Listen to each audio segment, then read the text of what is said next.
The midday sun beat down on the concrete expanse of the military firing range, casting short, sharp shadows. A group of young royal guards dressed in their pristine ceremonial uniforms were wrapping up their quarterly weapons qualification.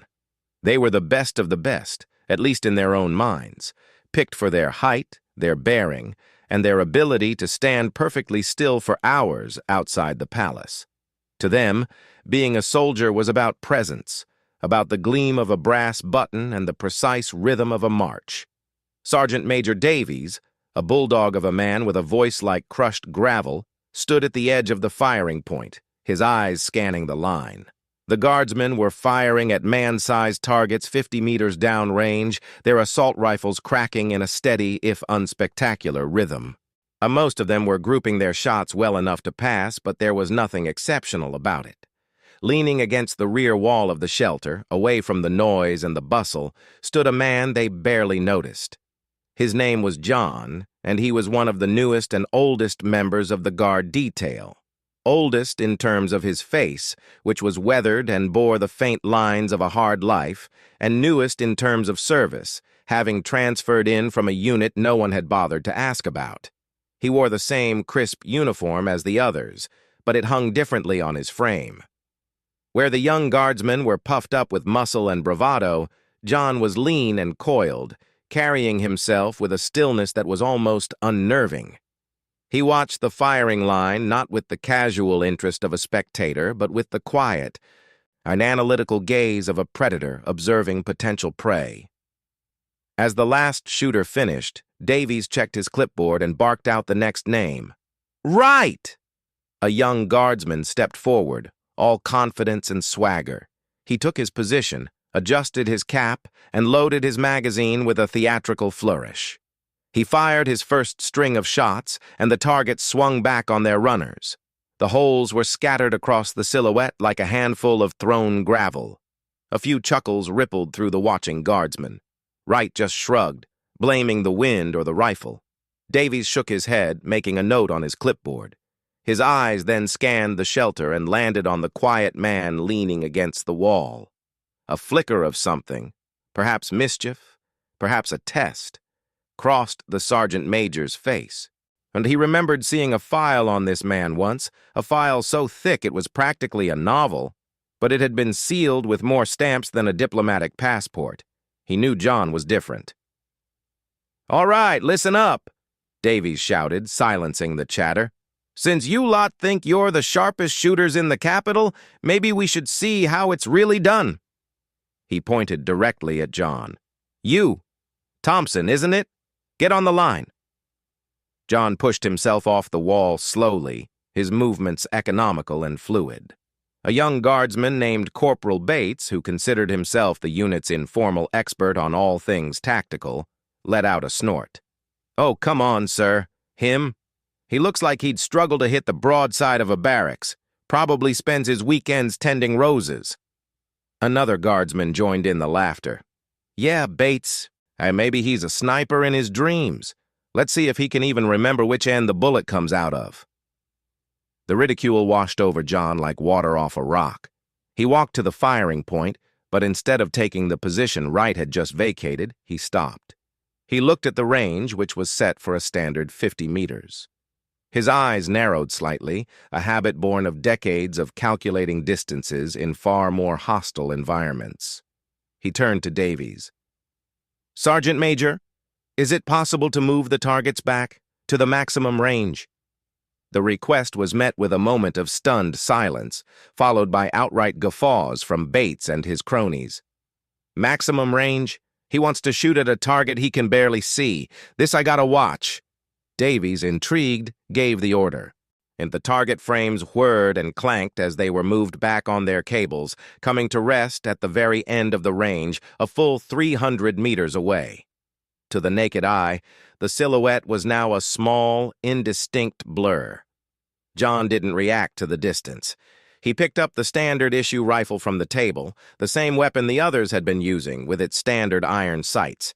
He didn't ask for a scope, didn't check the zero with a few practice rounds. He simply picked it up and felt its weight, its balance. To him, it was a familiar tool, though a crude one compared to what he was used to. He loaded a single round. The guardsman fell silent, a strange tension filling the air. Bates opened his mouth to make another joke, but something in the set of John's shoulders made him close it. John raised the rifle, but he didn't snap it to his shoulder and aim like the others had. He moved with a slow, deliberate grace. He brought the stock into the pocket of his shoulder, his cheek resting against it in a position of perfect, practiced familiarity. He closed his eyes for a brief second, not in prayer, but in a mental reset, a technique to clear the mind of all distractions. When he opened them, they were no longer the eyes of a quiet, middle-aged guardsman. They were the eyes of a hunter. The world around him ceased to exist.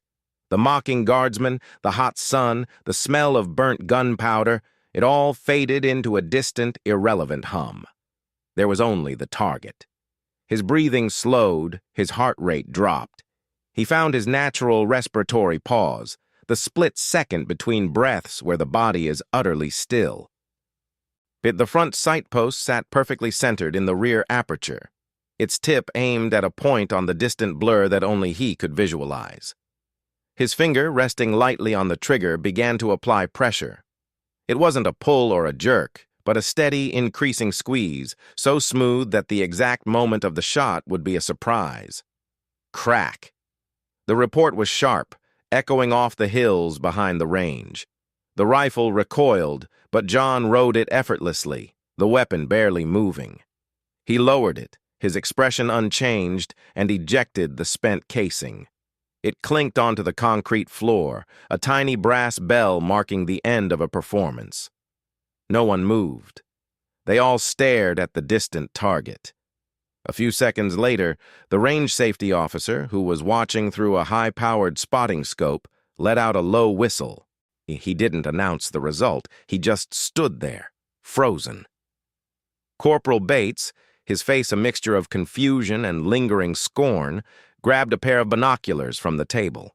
He pressed them to his eyes, focusing on the target. His face went pale. The scorn vanished, replaced by a look of complete and utter disbelief. He lowered the binoculars slowly, then looked back at John, who was calmly placing the rifle back on the rack. Bates opened his mouth, but no words came out. Finally, the range officer found his voice. "Hit," he said, his voice trembling slightly with awe. "Dead center. A perfect bullseye." The silence on the firing range was absolute. The young guardsman, who moments before had been mocking the quiet man, now stared at him as if he had just performed a miracle. John simply nodded to Sergeant Major Davies and walked back to his place against the wall, his stillness once again settling around him like a cloak. The laughter was gone, replaced by a heavy, wondering silence and the burning question in everyone's mind: who exactly was this man?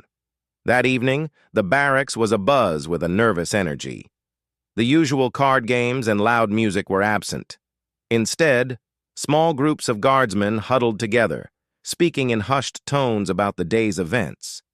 The image of John, the quiet nobody, dropping a perfect shot into a target at 300 meters with iron sights, was seared into their memories. It was a shot that none of them, not even the cocky Corporal Bates, could have made. Bates himself was in a foul mood. His pride had been wounded in front of his peers, and the sting of it was unbearable. And he sat on his bunk, polishing boots that were already immaculate, his movements sharp and angry. "It was a fluke," he muttered to anyone who would listen. "A lucky shot. The guy's probably been practicing in secret trying to make fools of us. It doesn't mean anything." But his protests sounded hollow, even to his own ears. The shot hadn't looked lucky. It had looked inevitable. It had looked like the work of a professional. The next day, the guardsmen were back on the range for a second day of training. This time, the atmosphere was completely different.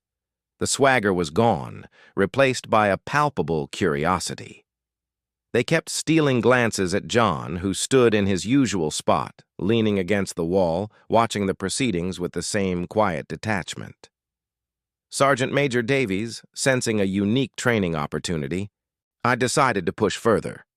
He approached John, his demeanor less authoritative and more respectful than it had been the day before. "Thompson," he said, keeping his voice low.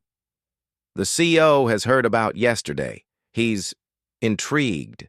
He'd like to see a demonstration, a proper one. Will you oblige?" John looked at Davies for a long moment. He hadn't joined the Royal Guards to show off or to relive his past. He had joined for the quiet, for the routine, for the normalcy of a life that didn't involve hiding in the shadows and taking lives from 1,000 meters away. But he also understood the chain of command. He gave a single, slow nod. This time, the range was prepared differently. At Davies' whispered instruction, targets were placed not just at 300 meters, but at 400, 500, and 600. The distant figures were now mere specks, indistinguishable to the naked eye. A high-end spotting scope was set up on a tripod, and a small crowd had gathered, not just the guardsmen, but several officers and even a few non-commissioned officers from other units who had heard the rumors. John walked to the firing line, but this time he didn't pick up the standard rifle. Instead, he was handed a different weapon, a precision bolt-action rifle with a heavy barrel and a powerful telescopic sight. It was the unit's designated marksman rifle, a tool rarely used and even more rarely mastered. He accepted it, his hands moving with a familiarity that was mesmerizing to watch. He checked the action, felt the trigger pull, and peered through the scope, making minute adjustments. He lay down on the mat, not in the casual prone position the guardsmen used, but in a shooter's prone. His body perfectly aligned with the rifle, his legs splayed for stability, his support hand cradling the stock with a tension that was almost artistic. He loaded a round and settled behind the scope. The silence was profound. Even the wind seemed to hold its breath. John's target was the farthest one, the 600-meter silhouette. Through the scope, he could see the tiny bullseye. But he wasn't just looking at it. He was reading the mirage, the heat haze shimmering off the ground, to gauge the wind speed. He was noting the angle of the sun. He was calculating the bullet's trajectory, the drop over that immense distance. His mind, a finely tuned ballistic computer, was running through scenarios that would have taken a novice minutes to figure out. Crack. And the sound of the shot was different. A deeper, more authoritative boom. The spent casing ejected. John worked the bolt, loading another round, but he didn't fire again. He just watched through the scope. The range safety officer, his eye glued to the spotting scope, gasped. "Hit!" he yelled. "Center mass! 600 meters!" A collective exhale swept through the crowd. It was an incredible shot, a testament to skill. But it was what happened next that truly silenced them. John didn't get up. He remained in his position, his breathing slow and even. He spoke, his voice calm and low, almost to himself, but loud enough for those nearby to hear. "Wind's shifting. 3 knots. Left to right."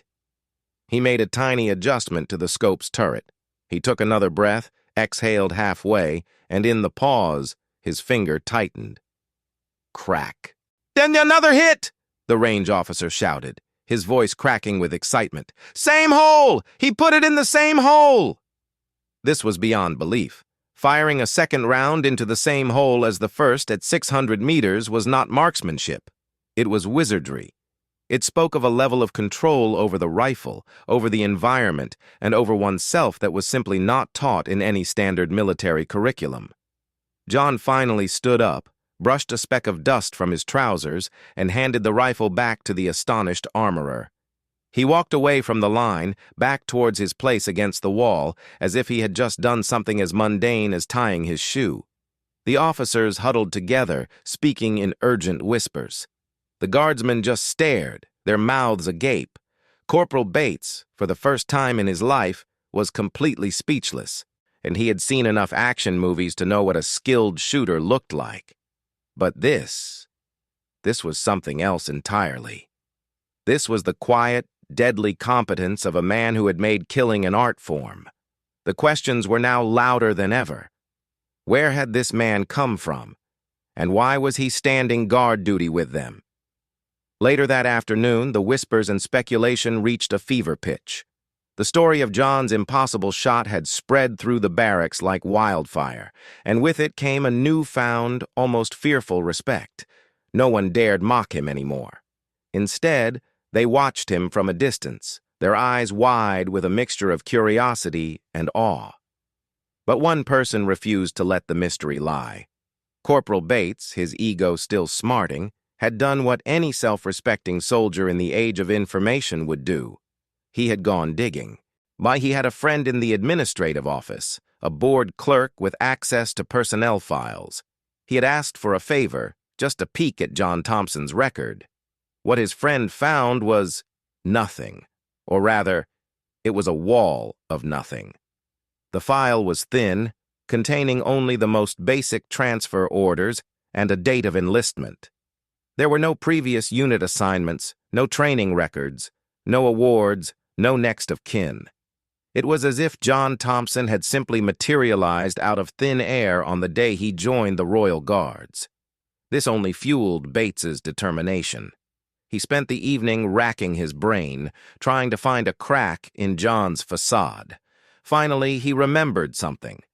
A few weeks back, he had seen John reading a book during a break.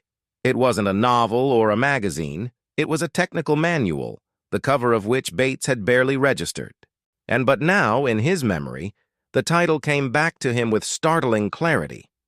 It was a book about sniping, specifically about the techniques and psychology of elite military snipers. He remembered the cover art, a shadowy figure in a ghillie suit, virtually invisible against a rocky landscape.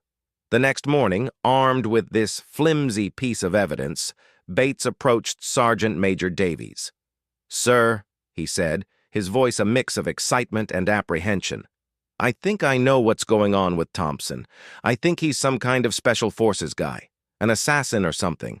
I saw him reading a book about snipers, a real advanced one." Davies, who had been expecting this, simply sighed. He looked at the eager young corporal, so desperate to solve a puzzle that was none of his business. "Bates," he said, his voice tired, "leave it alone. The man's record is sealed for a reason. He's here to do a job, and that's all you need to know." But Bates was relentless. "But sir, don't you want to know who we're working with? He could be dangerous." "He's the least dangerous person on this base, Bates," Davies snapped. "To us, anyway. Now that's an order. Drop it." But it was too late. The seed of suspicion had been planted, and it began to grow in the minds of the other guardsmen. They started to watch John more closely, noting the small details they had previously overlooked. The way he always sat with his back to the wall, his eyes scanning every room he entered. The way he never startled, no matter how loud the noise. The way he moved through a crowd without ever touching anyone, a ghost in uniform. The way his meals were always simple, utilitarian, or eaten quickly and without pleasure. Fuel, not food. One young guardsman, a quiet lad named Evans, who was actually in awe of John, finally got up the courage to ask him a direct question. They were in the mess hall, and John was sitting alone, sipping a cup of black coffee. Evans approached hesitantly, his tray in his hands. "Excuse me, Thompson? Can I sit here?" John looked up, his eyes unreadable. He gave a slight nod. Evans sat down, his heart pounding. He fumbled for words. "That shooting the other day, it was incredible. I've never seen anything like it. I was wondering, where did you learn to shoot like that?" John was silent for a long moment, staring into his coffee. Evans thought he wasn't going to answer. Finally, John spoke, his voice quiet and even. "Practice," he said. "Oh, a lot of practice." Evans knew it was a non-answer, a polite way of telling him to back off. But he pressed on, his curiosity overriding his fear. Was it in the army? Another unit?" John's eyes lifted from his coffee and met Evan's. For a brief second, the young guardsman felt a chill run down his spine. It wasn't a threatening look, not exactly. It was a look of profound distance, as if John was seeing something else entirely, something far away and long ago. The eyes that looked at him were not the eyes of a middle-aged guardsman. They were the eyes of a man who had seen things that could not be unseen. "No," John said, his voice dropping to barely a whisper. "Not the regular army." He stood up, leaving his full coffee cup on the table, and walked away without another word. Evan sat there, frozen, his mind racing. "Not the regular army."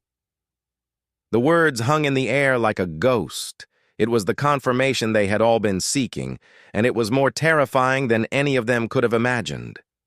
The quiet man who stood guard with them, the man they had mocked, had just confirmed that he came from a world they could never comprehend. The revelation that John had not come from the regular army spread through the barracks like a shockwave, instantly transforming him from a mysterious oddity into a living legend. The young guardsmen, especially Bates, were now consumed with a burning need to know more. What did "not the regular army" mean?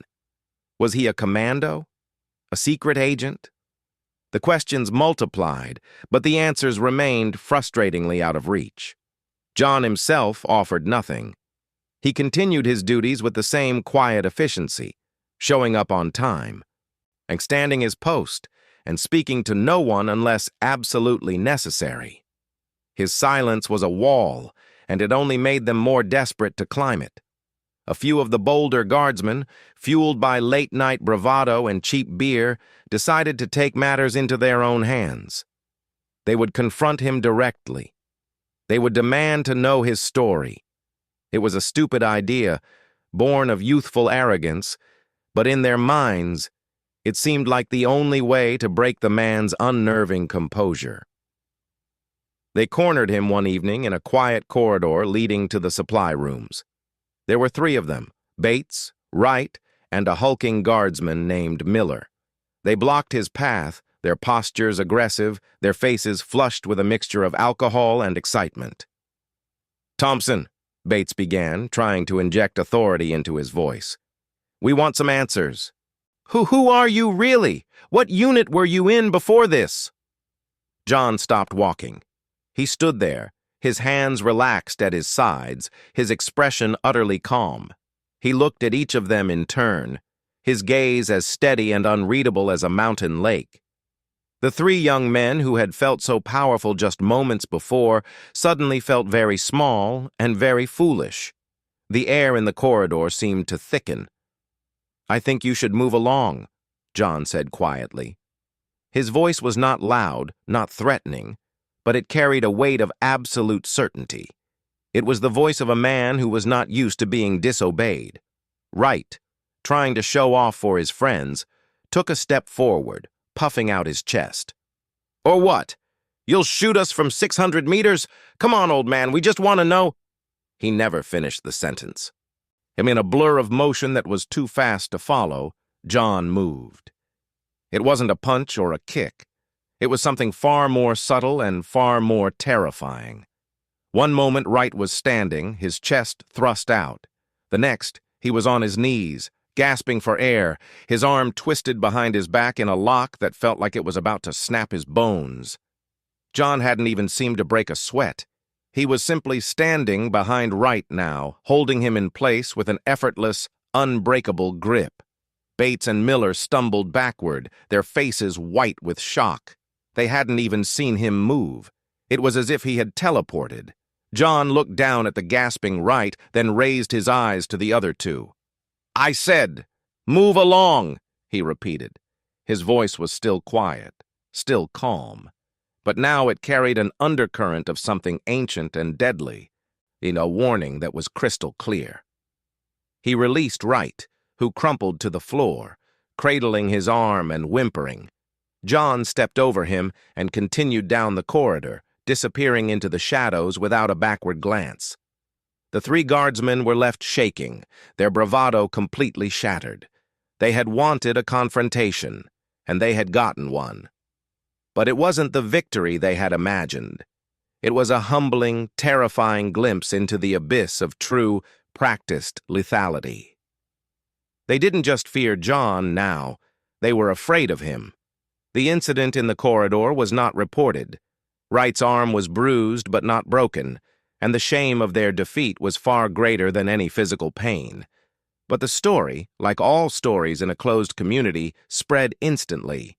It solidified John's status as something almost supernatural, and he was no longer just a mysterious soldier. He was a figure of whispered legend, a man who could not be cornered, threatened, or even touched. About a week later, the palace received word of a high-level diplomatic visit. A foreign dignitary, a man with as many enemies as allies, was coming to the capital for sensitive negotiations. The security detail was ratcheted up to its highest level. The Royal Guard would be out in full force, their primary duty being the ceremonial lining of the entryways and hallways. But behind the scenes, a different kind of security was being planned. Sergeant Major Davies was summoned to a meeting with the head of palace security, a grim-faced colonel from the intelligence service. Also in the room was a man in a plain suit, a representative from an agency that was never named. They had a map of the palace grounds spread out on a table, covered with markers and notations. "We have credible intelligence," the colonel said, his voice tight, "that there may be a threat during the dignitary's visit. A long-range threat. The parade ground and the main approach offer several potential firing positions from surrounding buildings." Davies nodded, his mind already working. "We'll increase patrols, sweep the buildings, set up checkpoints." The man in the plain suit interrupted him. "That's not enough. A determined shooter, a professional, could evade those measures. We need a different kind of countermeasure. We need someone who thinks like they do, someone who can be in the shadows, watching the watchers." The colonel looked at Davies. "I've read the reports about one of your men, the shooter, Thompson. I want him on this. Not in uniform, not on the parade ground. I want him in a hide, overlooking the entire approach. If a threat emerges, I want him to neutralize it before it gets a shot off." Davies felt a chill. He was being asked to deploy John as what he truly was. A sniper. He nodded slowly. "I'll speak with him." He found John in the barracks, cleaning his boots with the same meticulous attention he gave to everything. Davies didn't beat around the bush. He explained the situation, the threat level, and the colonel's request. John listened without reacting. When Davies was finished, there was a long silence. Finally, John looked up. "I'll need a rifle," he said simply. "Not the range toy. A real rifle. And I'll need to recon the positions myself." Davies nodded, a wave of respect washing over him. No questions, no hesitation, no fear.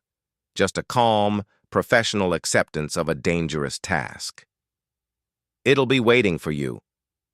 On the day of the visit, the palace was a whirlwind of activity. Dignitaries arrived in black limousines, flags snapped in the wind, and the royal guards stood at attention, their uniforms immaculate, their eyes forward. No one noticed the figure that had slipped out of a service entrance before dawn. No one saw him make his way to a derelict bell tower overlooking the parade ground, a building that had been condemned for years and was therefore considered a low priority for security sweeps. Inside the dusty, cobweb-filled tower, John had made his hide. He had chosen a spot deep in the shadows, behind a cracked stone balustrade. He lay on a mat of old newspapers, his body perfectly still. In front of him, resting on a small bipod, was a rifle unlike any the guardsmen had ever seen. It was a heavy, precision instrument, its long barrel designed to send a bullet supersonic over vast distances. Its scope was a complex tube of lenses and adjustments. He was not looking at the dignitaries. He was looking at the windows, the rooftops, the dark corners of the surrounding buildings. He was patient. He was invisible. He was a ghost, and he was hunting. Hours passed. The sun climbed higher, heating the stones of the tower. John didn't move. His breathing was shallow, his eyes constantly scanning, pausing, analyzing. He was a machine designed for one purpose: to find threats before they could act. He remembered the lessons from his past life, the hours of training that had taught him to merge with his surroundings, to become one with the hide. And the psychological makeup of a sniper demanded this supreme concentration and self-discipline. He was a master of fieldcraft, familiar with the nature of the city, the way the light played across the buildings, the patterns of human behavior. And then he saw it. A flicker of movement in a window on the top floor of a hotel across the parade ground. It was barely perceptible, a slight shift in the shadows. But to John's trained eye, it was a beacon. He adjusted his scope, the high-quality lenses bringing the window into sharp focus. He saw a figure, partially hidden behind a curtain. And he saw the unmistakable shape of a rifle barrel just protruding from the gap. The threat was real. The intelligence had been correct. John's world narrowed to a pinpoint. His right hand moved to the rifle's stock, so his cheek settling into its familiar position. He calculated the distance, just over 800 meters. He factored in the wind, the mirage, the angle. He placed the crosshairs not on the figure in the window, but on a point just below the rifle barrel. If the shooter was preparing to fire, he would have to expose himself to aim. John would be ready. The seconds ticked by like hours.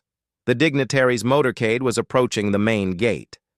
The shooter in the window began to move, shifting his position to get a better angle.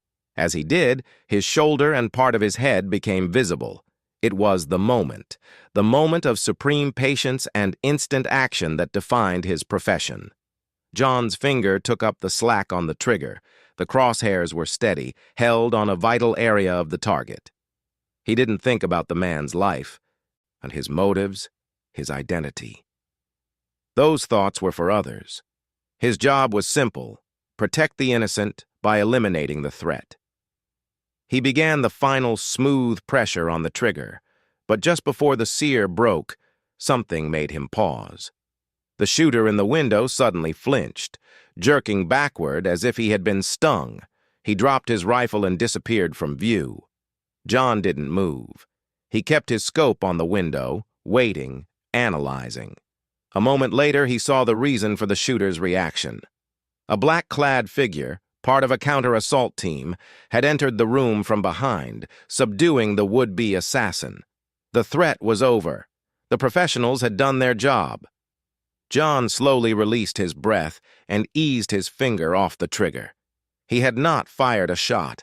His presence, his watchful eye, had been the ultimate insurance policy, the final layer of defense that had ensured the security of the event. He began to pack up his rifle, his movements as calm and deliberate as ever. He had done his duty. He had been the ghost in the machine, and no one would ever know he was there.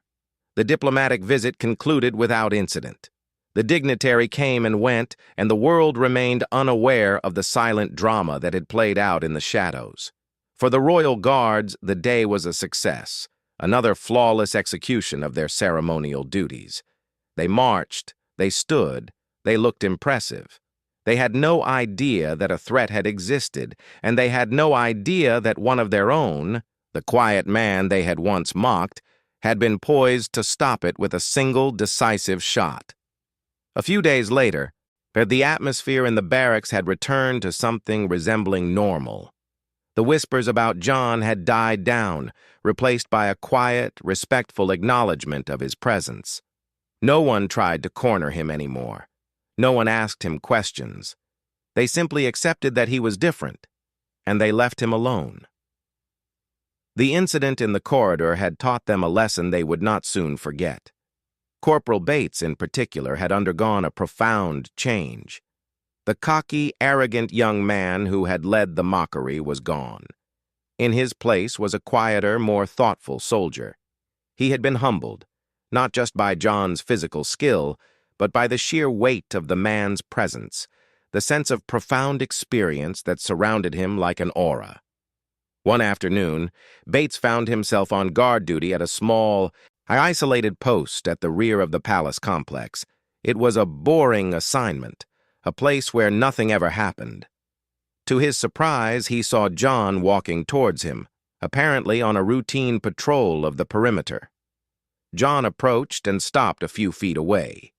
He looked at Bates, his expression as unreadable as ever. For a long, awkward moment, neither of them spoke. Bates felt his heart rate increase, a vestige of his old fear. Then John did something unexpected. He reached into his pocket and pulled out a small, worn leather pouch. He tossed it to Bates, who caught it instinctively. It was heavy. "What is this?" Bates asked, his voice hesitant. "Open it," John said. Bates fumbled with the drawstring and tipped the contents into his palm. A collection of medals clinked into his hand. And they were not the standard-issue medals for service or good conduct. These were different. They were heavy, cast in solid metal, and they bore the emblems of campaigns Bates had only read about in history books. There was a medal for distinguished conduct in a theater of war Bates didn't recognize, a decoration for valor that he knew was only given for extreme bravery under fire, and a pin-marking service in an elite unit whose very name was classified. Bates looked up at John, his eyes wide with shock and a newfound understanding. These weren't just medals. They were a summary of a life, a silent testament to years of sacrifice, danger, and duty. They were the story that John could never tell. John looked at him, and for the first time a flicker of something soft, perhaps warmth, perhaps a sad amusement, crossed his weathered face. The regular army," he said quietly, his voice carrying the weight of 1,000 memories. "Was a long time ago. Before that, I was something else." He reached out, took the medals back from Bates's trembling hand, and carefully returned them to the pouch. He tucked the pouch back into his pocket, close to his heart. "The things I did, the places I went, they're not for casual conversation. They're not for young men who want a story to tell their friends." His eyes met Bates's, and this time there was no chill in them, only a deep, abiding weariness. "I'm here because I wanted peace, quiet, a life where the biggest decision I have to make is which boot to polish first." He turned to leave, then paused, looking back over his shoulder. "You're a good soldier, Bates. You've got fire, but learn when to be still. Learn when to watch and when to listen. That's the real secret." John walked away, disappearing around a corner and leaving Bates standing alone with his thoughts. The young guardsman looked at the spot where John had vanished, his mind reeling. He finally understood. The man wasn't just a soldier. He was a living piece of history, a guardian who had traded a world of shadows and violence for the simple dignity of standing post outside a palace. He had been ridiculed for being quiet, for being still, for not fitting in. But that stillness, that quiet, was not a weakness. It was the hard-won prize of a life spent on the edge of oblivion. It was the ultimate camouflage of a man who had once been the most dangerous person on any battlefield, and who had finally, after years of service, found a place where he could simply be at peace.